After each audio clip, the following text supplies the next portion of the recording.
morning. It's such a privilege to be here. It's my first year at a Steubenville conference because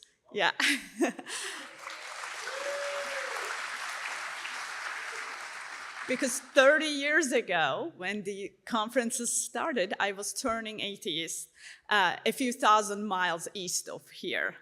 As Scott mentioned, I grew up in Turkey, and I wanted to begin my talk to give a little bit of a background about Turkey, because it's kind of a country that's stuck in between East and West. Turkey is predominantly Muslim, over 99%, as Curtis mentioned on Friday night.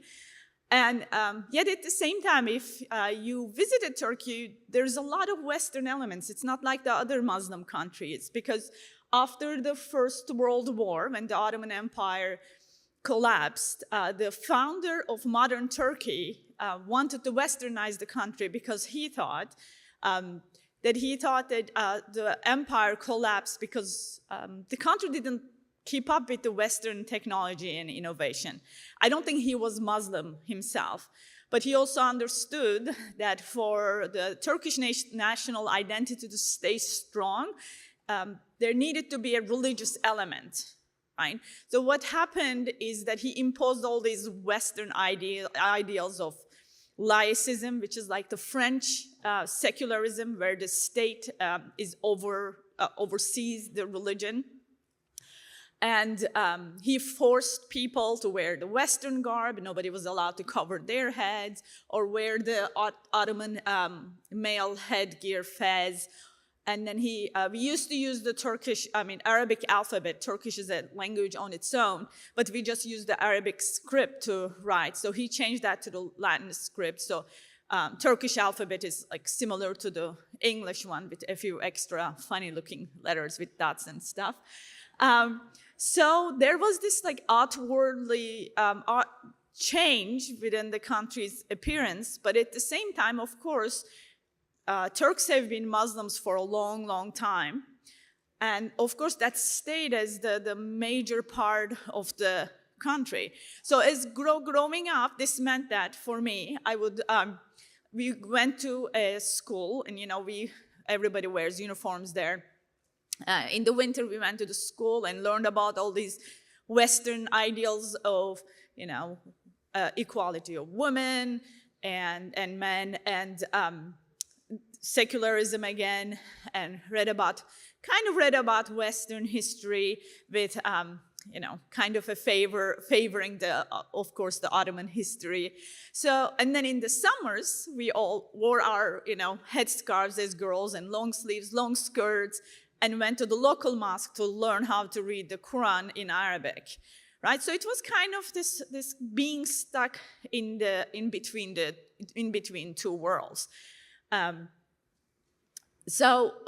What this also meant within the society or within life is that, for me, in my family, like my mother worked a full-time job, but she was still supposed to come home, cook 3 courses of meal every day, and wash the dishes, do the laundry, and all that stuff. So she was getting like the worst of the Western ideals of feminism, right? And the worst of the Muslim world of still she needs to be in charge of everything. And another aspect of this Muslim social structure was that the man was still over women. If you were there, I kind of talked about this idea of servile fear and filial fear. So because Allah is the master of the Muslim, that trickles down to the society, right? So then the man is a master of women. So it's not like the way we see marriage in Christianity. It's a completely different understanding of marriage. So my parents' marriage has always been rocky, because my mother is really stressed out, and my father still has all these expectations. And at the same time, my father happened to like women a lot. Yeah. So what happened is, and this, this is very common in Muslim countries, and even in Turkey, it's illegal to marry more than one woman, the Western ideals that they got from Christianity, of course. But if a man has a mistress or cheats on his wife without making a really big deal out of it, it's fine. Like, as a wife, you're supposed to turn a blind eye and just kind of let it happen. Because, again, the Muslim understanding of sexuality is completely different than what the church teaches. It's like, I don't know if you've heard that men don't have much control over their urges, so they're going to find a way to satisfy that, and as women, you're supposed to be okay with it.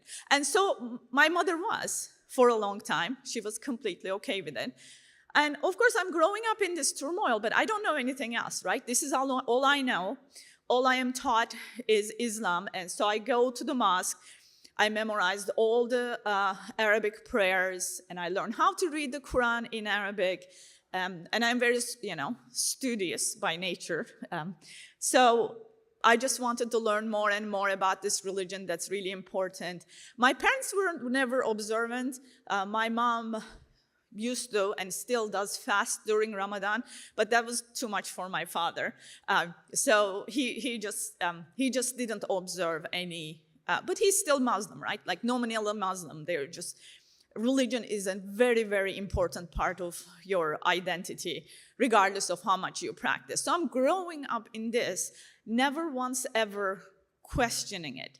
And one of the things that, again, I talked yesterday, this idea of servile fear, because in Islam, it is thought that Allah is the ultimate master. So servile fear is this fear this servant feels against his master because of fear of punishment, right? It's not necessarily evil, because, there is a little bit of that in all of us. We fear hell, and sometimes we feel contrition because of that, and that's imperfect, right? But the perfect contrition is that we fear, which is the filial fear, we fear disappointing our Father in heaven, right? So servile fear is supposed to evolve into this filial fear slowly, like it does with my children. My toddler wants to touch the stove, and I say no, and she looks at me, she's like, wow, this lady is really big, and I think she can take me, so I better listen. Or, she still goes and touches the stove and gets burned. But so hopefully the former. But I hope that as she grows up, she's going to learn that, hey, this lady really, really loves me and wants the best for me. And I don't want to disappoint her. I don't want to make her sad. So then she listens from that filial fear and love, right? But in Islam, it's unthinkable that God is the Father. Right? I talked about it for a while yesterday, so I don't want to repeat myself. So it never turns into this wonderful filial fear. So one of I open this because this is so hard to explain to Western mind, because you grow up blessed with this idea that you have freedom, you can question, and you are not bound with these. But Muslims grow up with this intense fear from an early age, but it's like being fish, right? Like all you know is water. Like you can't imagine the desert or the land. This is all you know. So I want to give you a concrete example. As a kid, you're taught that you're not ever supposed to try to picture or imagine how Allah looks like. So I think I was around 7, and one day I'm laying in bed and thinking about God, Allah, and I tried to imagine him as like this fluffy, cloudy kind of being with rainbow eyes. And as I'm doing this, suddenly I was struck with this intense fear, because I realized what I was doing. I'm like, oh no, he's gonna punish me, right? So I couldn't sleep that night, and I wake up, I'm walking to school, and we lived by a creek, and there was these really big boulders by the creek, and I thought, oh man, those are kids like me who tried to imagine Allah, and they were turned into stone. I was paralyzed with fear for days, and I was afraid to walk by the creek, because I'm like, he's gonna turn me into stone. So like, imagine this, as an early age, this is like, becomes part of your being. So you never ever question, which is one of the biggest hurdles into to the conversion of Muslims. So you almost need, so there is this like wall of fear that you put up as you grow up, and it almost takes like this really traumatic event or something really big in your life to crack that wall. Because once you start questioning Islam, it's kind of like a house of cards, it falls apart. But to bringing these people to the point of that questioning is very hard. And for me, that crack came when my parents decided to divorce, because my father was like, well, you know, it's really hard to go to another house and cheat on my wife. How about I take another wife who is much younger, and then she'll be here all day, right? So, of course, my mother was kind of drew the line there, and they got a divorce, and as you can imagine, it was really, really messy. So I'm around 11 or so when this happened, and I was really attached to my father, and I always had a rocky relationship with my mother because she was under so much pressure. Now, looking back, I understand, but as a kid, you don't understand that. So it was a very messy divorce. There was a lot of fights and, you know, physical abuse. It was really, really messy. And it shook the ground out under me. And, you know, no matter what they say, how resilient children are, all we know in our selfishness is that the world revolves around us. And one of the main parts of that world is our family. So my father left after telling me that he would never leave us. The following day he left, and we didn't hear anything from him for years and years. So I realized that, hey, they always told me that they loved me, but now, you know, one is in deep depression and one is completely gone. Clearly, it was a lie. The fact that they loved me was a lie. What else did they lie about? Right? So that was so I'm 11 years old, again, you know, and up until now, I had never, again, questioned Islam. And for my first instinct was to go pray more. But the more I prayed, the more I felt like there was nobody listening and nothing on the other side of darkness. And then I'm like, maybe this was a lie too. Like they always told me that this was the truth, but maybe this was a lie too. So that's the very first time at that age I started to read the Quran in Turkish. And then I was really kind of shocked. First of all, it's very hard to read. So it's not like the Bible. It doesn't have stories and an order. It's kind of like little, like bits and pieces of homilies, bits and pieces of stories from Judaism. So it's very hard to read. But since it's our holy book, I read it in Turkish. I'm like, this just doesn't make sense. And then I went and read Muhammad's life from the Hadith. Because what happens is we learn Islam from, like it's passed down from the imam or our families or our teachers. So nobody goes to the Quran and then just reads the Quran or the Hadith for themselves unless you're trying to become like a scholar.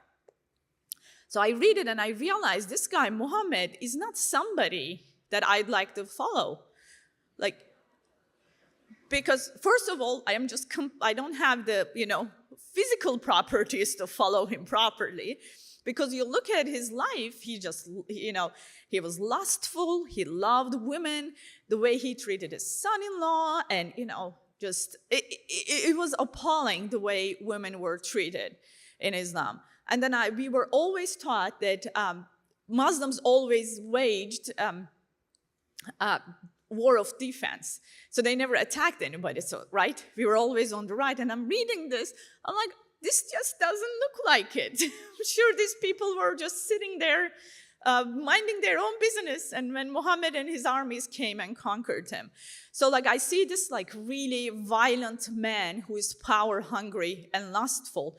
I'm like, there is no way I want to follow this guy. So that was the crack in my wall, and I kind of decided not to be a Muslim anymore. Of course, growing up as a Muslim, one of the first things you're taught is that Christians changed the Bible and declared Jesus as God, where he had claimed ever no such thing. So I don't know why I never questioned it back then, But I thought like Judaism, Christianity, all of that was all that similar kind of nonsense, right? I just didn't know well enough. So I kind of pushed all kind of religion aside. So like by 12 or so, I am an atheist now. So I didn't quite, it was more like rejection of religion rather than really thinking and embracing atheism. So what happened is my family my parents were the only divorced parents I knew in my school. So I felt very odd and ostracized. And now as an atheist, then again, I felt like, just I don't have any friends, I don't have anybody. But eventually I found a couple other friends whose parents were communists. So I kind of bonded with them.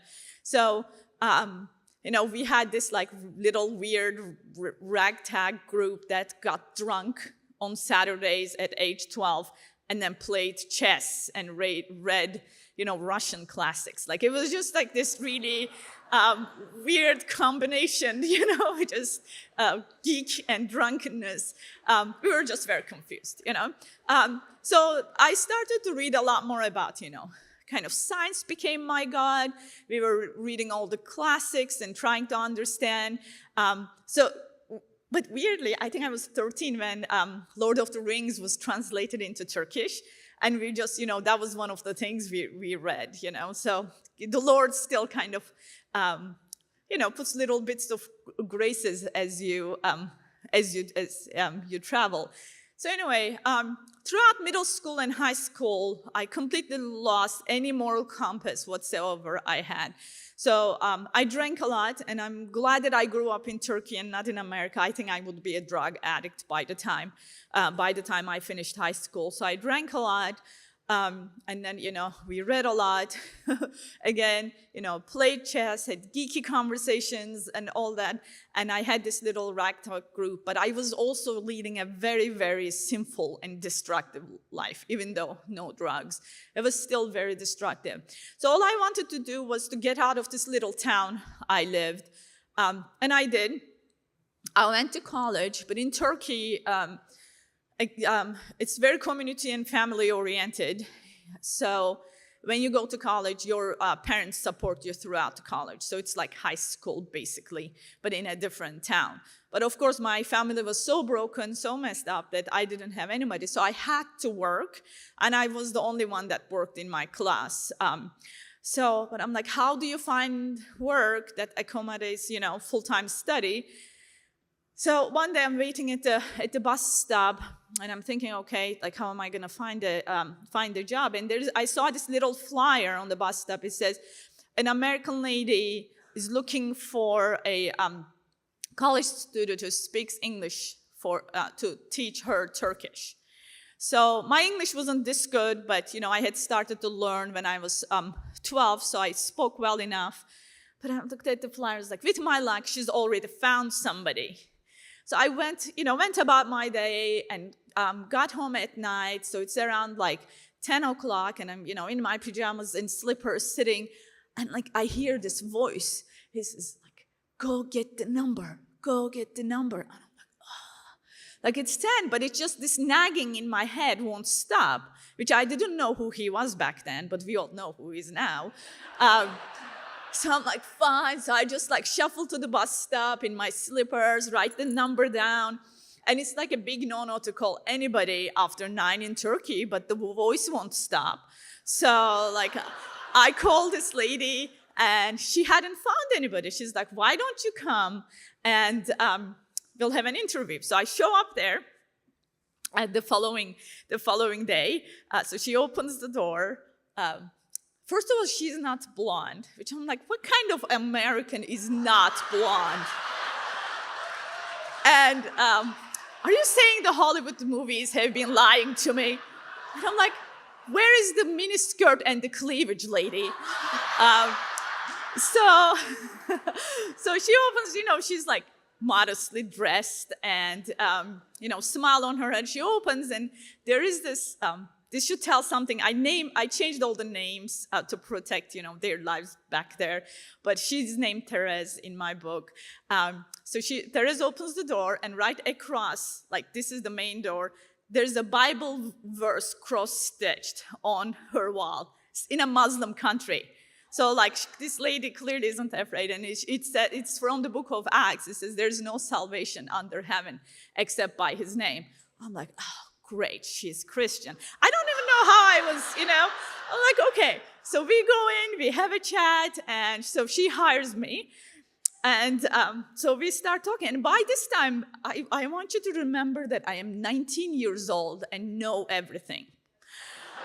So I'm like, I'm going to help this lady who, believes in God and fairy tales and such to come to the light of truth. So, I've never been a relativist by the grace of God. And I was like, okay, you know what? Truth is, my truth is dark, right? I am very sarcastic, which changed a little bit since then. But it's dark and miserable, but it's truth, right? I mean, it doesn't matter if it's dark and miserable, if it's the truth. And, so I will help you find this truth, lady. So little did I know, she grew up in an atheist home, went to a really prominent college here in America, and then she converted while she was in college. And she and her husband had a really, prosperous, good lives here, and she felt the call to serve as missionaries in Muslim countries. So they had just moved to Turkey not long ago when I met her. So of course, I don't know any of this. So we start studying, and she doesn't even have to start talking about Christianity, because I'm like, let me help you with that. So I am the one who opens the conversation. And she was wonderfully patient and, read a lot and very knowledgeable, like exactly somebody I needed. So from the first time we met, for 3.5 years, Therese and I met 3 times a week, 2.5 hours a day, for 3.5 years. And I don't think we've ever talked anything other than God, the Bible. I read the Bible from, cover to cover in Turkish. This is one of the things the ways they introduce, you kind of learn Turkish through reading the Bible. So, of course, slowly I am being exposed to this new God in a way. And again, like yesterday I mentioned, I'm not saying we believe in completely different gods, but the way Islam understands God is very, very different than God the Father. So for 3 years, she and I talk, and then I realize that this God she's talking about is completely different. One of the things that always bothered me as I read, this is just geeky atheist, that how fine-tuned the universe is to life on Earth. Like the more you read, if it was a little bit off, the Earth wouldn't exist, or human life wouldn't exist. It was just perfectly fine-tuned. And somehow all these scientists who didn't believe in God expected consistency across the universe. And I'm like, there's a void between all these galaxies. How do we know physics or chemistry work the same? Why couldn't it be completely different? But of course, they believe it's consistent without knowing that it is created by a consistent, loving being, right? So and then the beauty, even though I believe that the beauty of sunset was created by, the accidental sun rays and the interaction of clouds and humidity or whatever, you can't get rid of this feeling that it's just painted by somebody almost, right? The beauty in the nature is just so overwhelming sometimes. But of course, I'm pushing those aside. But as I'm talking to Therese about this God who loves truth and beauty, it's just started to slowly make sense, which I did not like. So I would just get so mad. But I wasn't a very well thought out, atheist, as I said. And I'm like, look, somebody probably thought about this. So I would just go home and just try to read up and find objections. But you can't find an objection to beauty or how fine-tuned the universe is. So slowly I started to see. And she was the first pro-life woman I've met.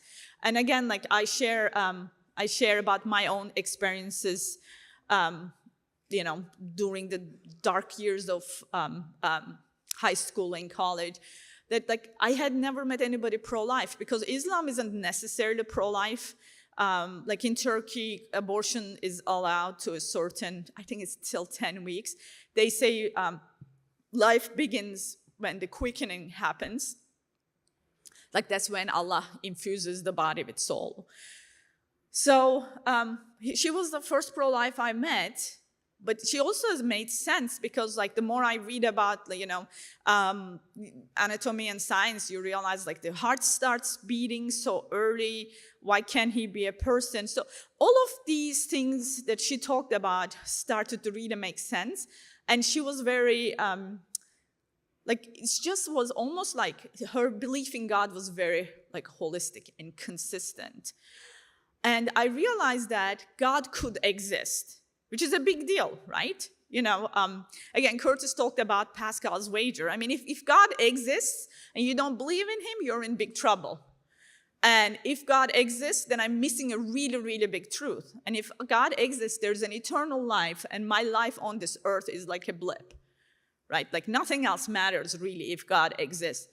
And I mean, if it doesn't exist, like there isn't much you're gonna lose, you live that as a stupid Christian, like what's gonna happen, So, but I mean, I'm not thinking that, but I'm thinking that like, okay, this could, what I believed as truth doesn't seem very true anymore. So, but one of the biggest differences between me and Therese was our understandings of human nature. So in Islam, there isn't a consistent theology of human nature. Of course, like unthinkable that we were created in God's image. There isn't a consistent theology about sin, because Allah, a thing is a sin because Allah says so. Like he can change his mind tomorrow, and who are you to say otherwise? Does it make sense? So it's a completely different understanding of sin, whereas in Christianity, a thing is sin because it is not good for us. And God cannot look upon sin. It's because he's unable, or like he's somehow limited because he's so holy and good, right? So like it's, again, completely different. So I didn't quite understand how this worked. So along with being an atheist, I was, of course, a communist, because this is what I thought, that all humans are inherently good, right? So if we are all inherently good, there's crime and evil, I wouldn't call it evil, crime and wars on earth. So like, how does this happen if we are all inherently good? I believed that it's because of external factors. Like there were rapists because of society's really heavy expectations of sexuality, right?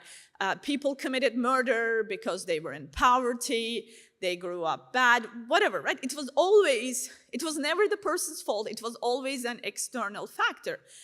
And the reason I was communist, which you will, I see that it's coming back, if there is no internal reason, then everything is external, then we can come up with a system that could remove all these external factors and create paradise on earth. And because once you remove all these evil external factors, then all you're left with good, benevolent human beings. So like, as a Protestant, and she still is a 5-point Calvinist, she believed in the total deprivation of human nature because of the original sin. So it's just that didn't quite make sense to me, that because I still saw goodness in people, So that was one of the things. So I could never get over that. So my struggle with Therese reached to a point, okay, even if there is a God, I don't want to believe in this God who lets all these evil things happen, which is called the problem of pain. And a lot of people get stuck in it because of that improper understanding of sin and who God is. So thankfully, God is very patient with me, as you can see. So I'm about 22 now, right? Almost 22. And so I went to a really good college in Turkey and university in Turkey, and the education language is English. So, but everybody's Turkish, professors are Turkish, so once in a while they bring these professors from abroad, from America, so that we can hear, proper accents. Doesn't change my accent all these years. And like just, learn it from a native speaker. So we had a Fulbright scholar from Denver University back then. He was a Buddhist and he did not like Christians at all. So, one of the assignments he gave to us, it was from Dostoevsky, from a book called Brothers Karamazov. I don't know if you're familiar with it, but it's a really big book. Great book if you can read all of it, but if you can't, find this chapter because it kind of stands on its own. Okay, so there are 4 brothers. This conversation is taking place between Ivan, who is the oldest brother and who is a very hardcore communist, and Alyosha, who is the youngest brother, who is a novice monk. So Ivan is trying to persuade Alyosha that this God stuff he believes is ridiculous. So this is the parable he tells him. So this is happening in, it's very anti-Catholic, so excuse the, Dostoevsky was an Orthodox, but nobody is perfect and we'll let him go for that. So this is taking place during the Spanish Inquisition. So Jesus comes back to earth. It's not the second coming. He's just kind of checking out how things are going. But people recognize him for who he is. So he goes and heals a blind man, raises a little girl from the dead. But he doesn't talk because he said everything he did, right? And he's gathering these followers around him. And then this cardinal, the Grand Inquisitor, passing by with his guards, and he realizes how people are kneeling and worshiping him. And he tells his guards to go and arrest Jesus. And all these people, don't say anything, even though they saw his miracles. So he puts Jesus in a dungeon, and at night he goes. And he's really upset that he is there. He says, "Why did you come back? We've been trying to clean up your mess this whole time." And he said, when Satan tempted you in the desert, you should have accepted his offer. He said, he asked you to turn the rocks, he fasted and then went to the desert. And he said, he asked you to turn these rocks into bread, and you said no. Because I'm not Scott Hahn, I can't memorize all the verses. And our Lord responds that man shall not live by bread alone, but every word that proceeds from the mouth of God. And he said, no, what you should have done, you should have started turning rocks into food, and starvation in the world. Give these clueless people the security they so desire. And he says, when he took you upon the cliff, and he told you, look, it's told that the angels won't let you fall. Why don't you throw yourself? And our Lord said, you shall not tempt the Lord your God.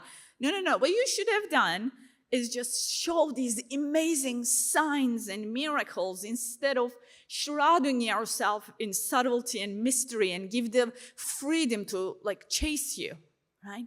And he said, when Satan asked you to worship him, you should have worshipped him and claimed the power he offered you and created a universal state and bring order to this created world. Because this is all these people,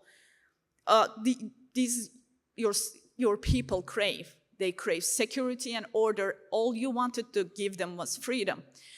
So I'm reading this chapter. Oh, hang on. And so Jesus gets, and Cardinal opens the door of the dungeon as if Jesus needs him to open the door, right? And then he says, go away and never come back. So Jesus gets up, kisses Cardinal on the cheek, and he leaves. And so Ivan ends up telling this parable and turns around, and Alyosha gets up and kisses his brother on the cheek, and he leaves.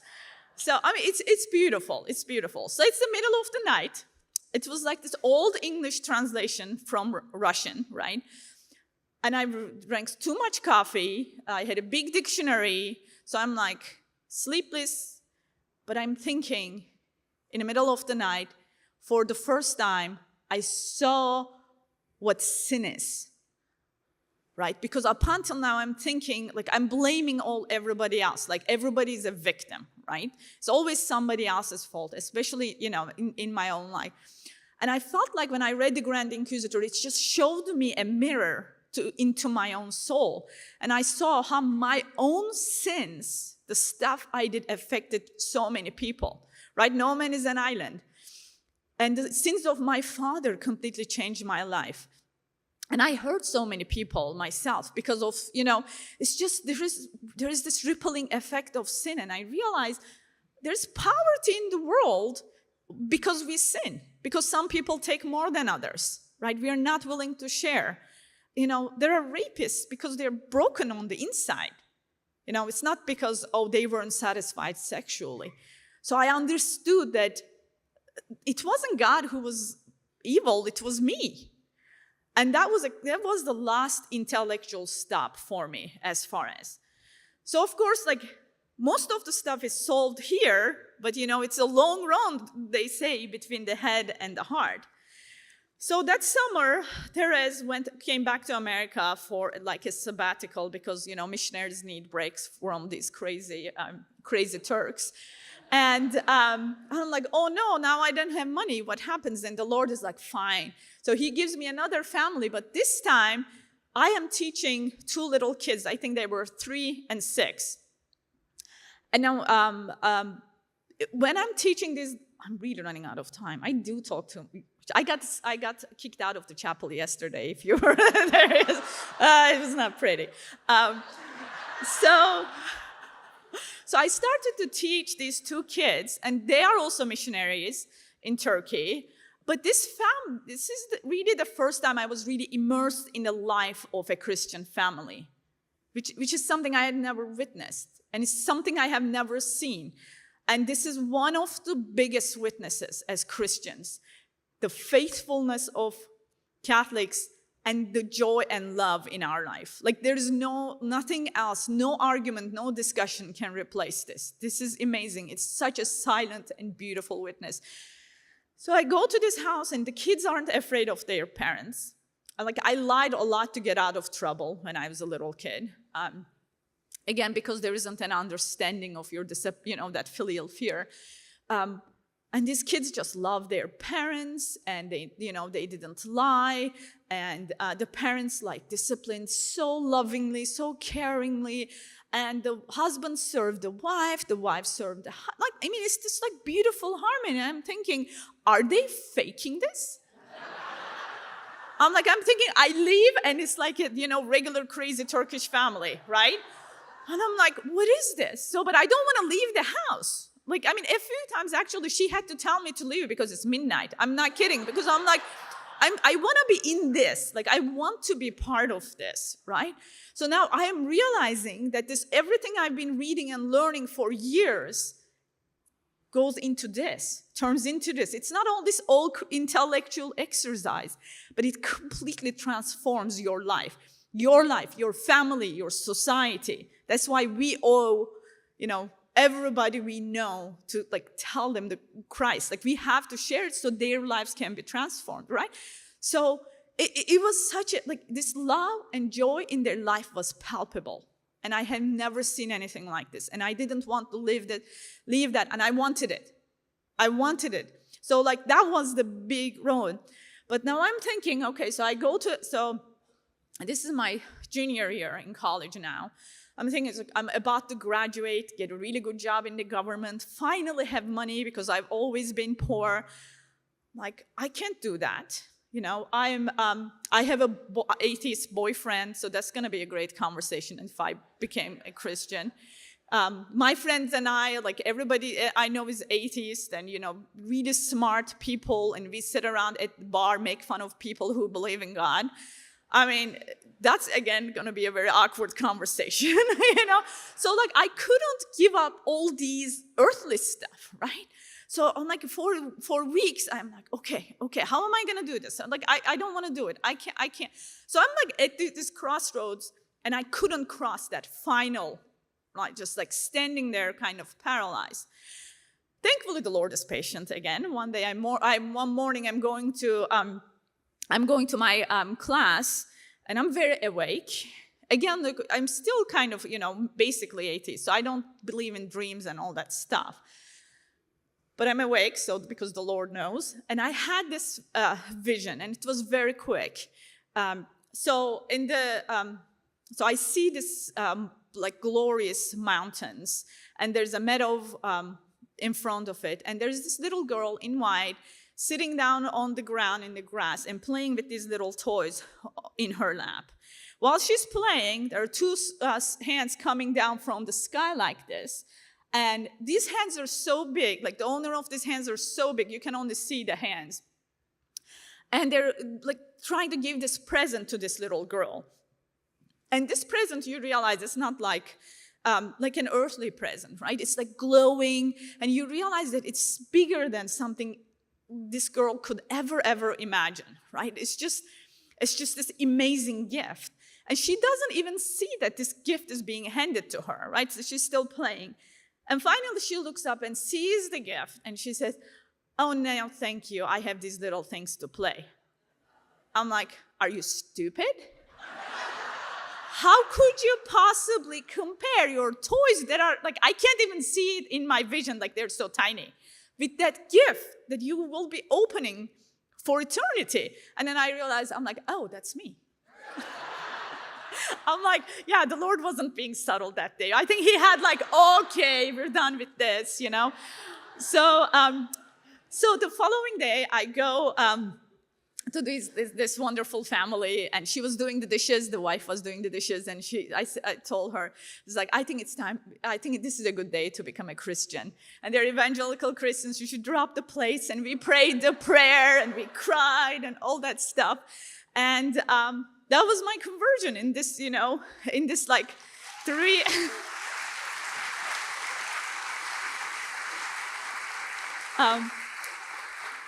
It's like the Lord pursued me for all these years, but, I finally got the message when he slapped me upside the head.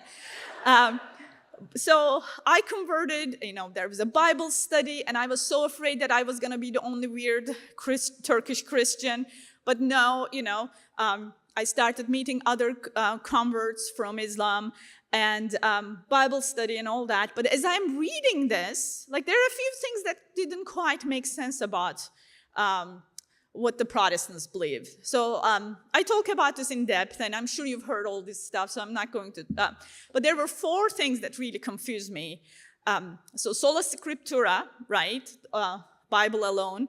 Like, I don't understand. Like, he just left and he said, hang in there, I'll send a book in a few hundred years. I'm like, I mean,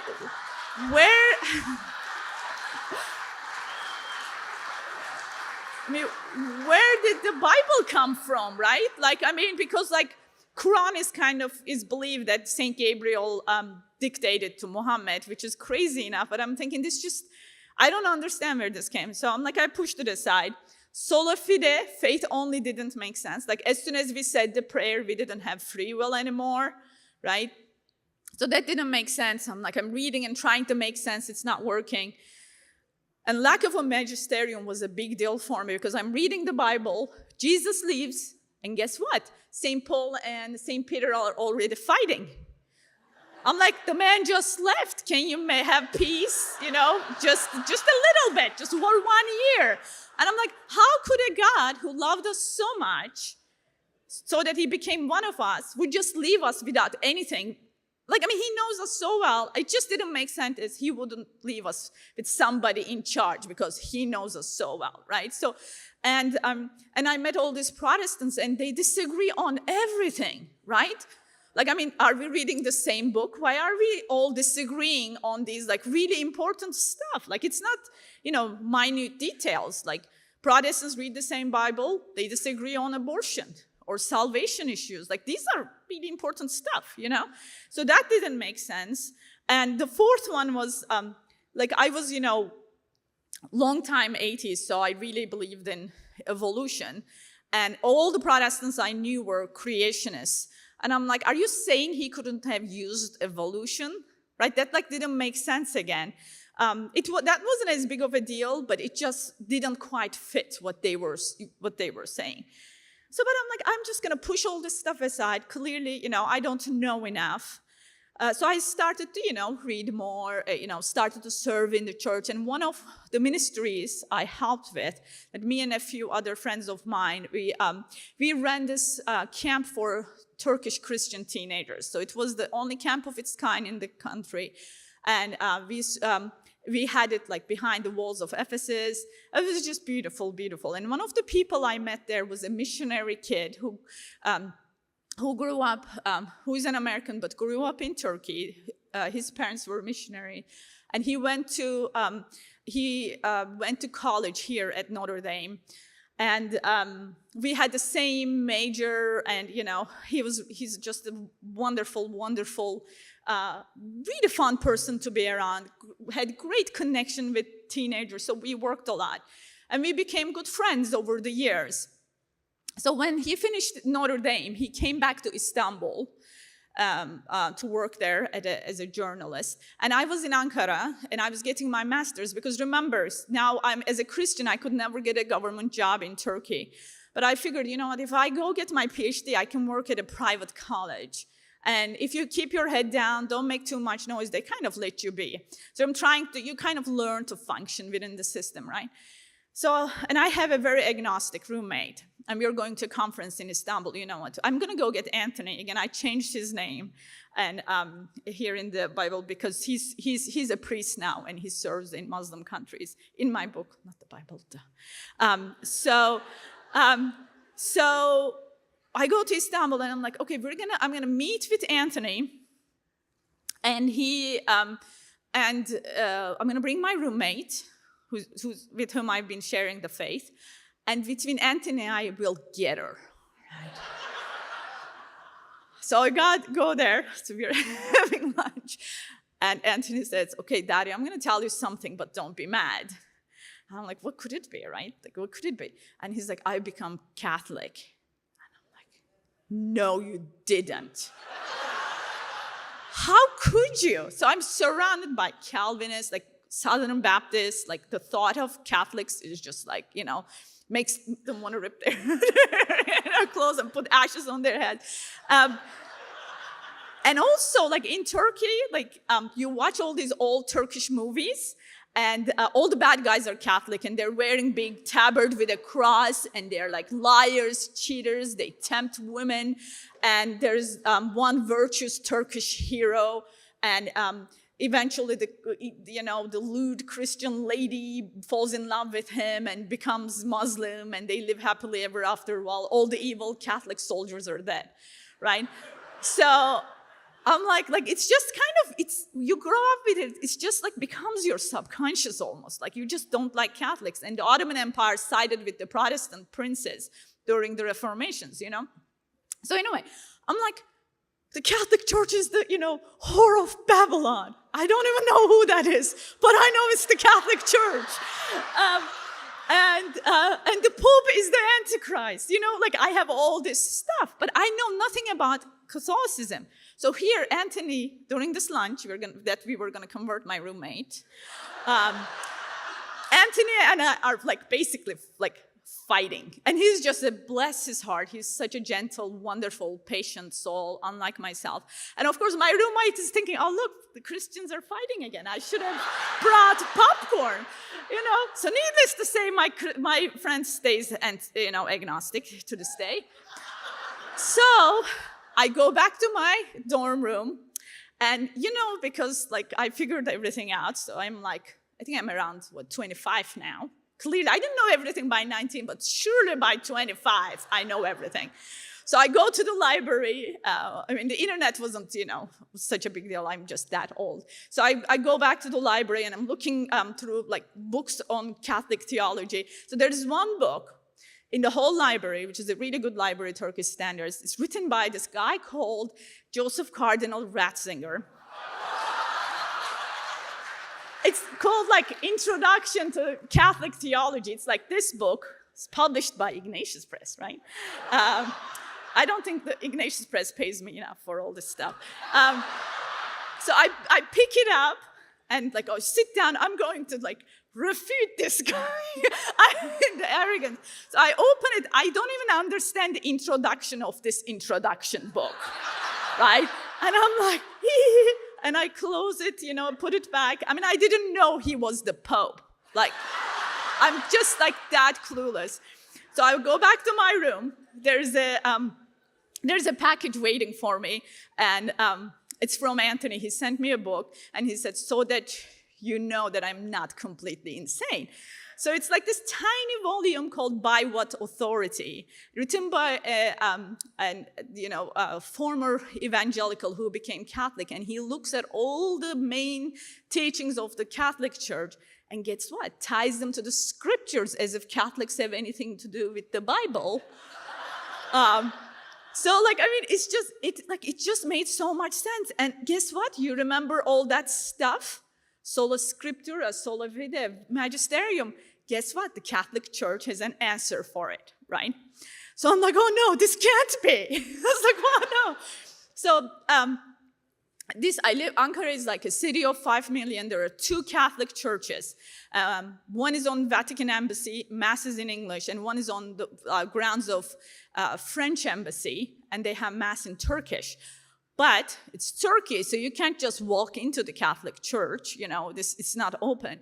So I go find the building, but it's like there are like cast iron doors and all that stuff, everything is locked. So I start calling them. And this lady answers Turkish. It's like, no, the priest can't talk to you, the priest can't talk to you. So I call, and every day I'm completely frantic, like, no, now what am I gonna do, I'm not gonna tell Anthony yet that I'm gonna become Catholic. I just wanna make sure, it's just, eating the humble pie is never easy. So I call, and finally the priest said, this guy picks up with this really, really bad Turkish. And it's like, why do you keep harassing my people? And I'm like, can you just meet me? I don't know what's going to happen. I've just read all this Catholic stuff. He's like, fine. Because they're afraid that I'm this government agents trying to entrap them into, because they would get in a lot of trouble if they evangelize. So it's the Jesuits running this, Curtis was mentioning. It's the Jesuit church. So I go, somebody opens the iron gates and somebody opens the indoors, and we just go. And this I think 65, 70-year-old old Jesuit priest. He served in Chad for 35 years, and they sent him to Turkey 3 months ago. And he's French. So back then I spoke French. So between French, English, and Turkish, it makes one kind of understandable language. He realizes that I am not a government agent. And then I'm just crying and falling apart. He said, okay, you start coming to Mass. And they don't have RCIA, so they studied the Gospel of Matthew, so I joined that. And then I realized that, after all, Anthony was right. So I told him, I told him. Of course, he rejoiced. He's not going to say, oh, I told you so, And he's been a wonderful, wonderful friend to me and my family since then. And then right before I got confirmed there in Ankara, I moved to England for my PhD. And the priest, the wonderful Jesuit priest, asked me to go and be confirmed there and become, kind of adopt that parish as my family. So I moved to England, and in the Easter of 2008, I was confirmed and received the Eucharist for the first time.